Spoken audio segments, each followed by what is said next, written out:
అందరికీ శుభోదయం. ఈరోజు ఆదివారం, భానువారం అంటారు. ఈ ఆదివారానికి అధిపతి సూర్యభగవానుడు. సూర్యారాధన అధిక శోభలు తలిస్తే ఆదివారం రోజు చేయడం. అలాగే ఈరోజు పౌర్ణమి కూడా.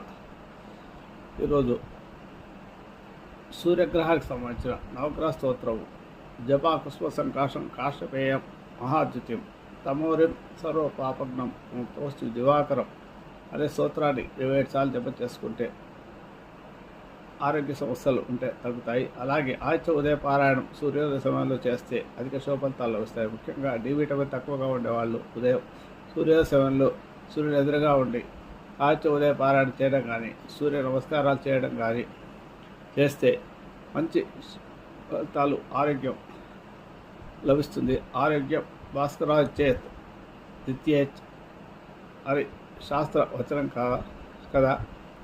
కాబట్టి ప్రతి ఒక్కరు కూడా ఆదిత్య ఉదయ పారాయణం చేయడం అలవాటు చేసుకోవాలి.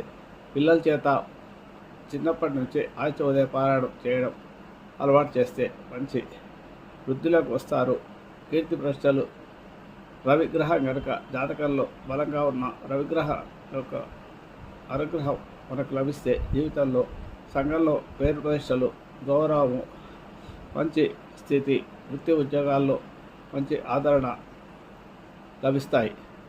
కాబట్టి సూర్యగ్రహ యొక్క అనుగ్రహం పరిపూర్ణంగా లభించాలంటే ప్రతిరోజు ఆదిత్య ఉదయ పారాయణం చేసుకోవడము ఆదివారమే కాకుండా చేసుకుంటే,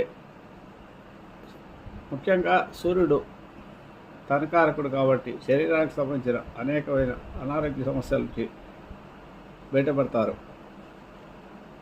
శుభమస్తు.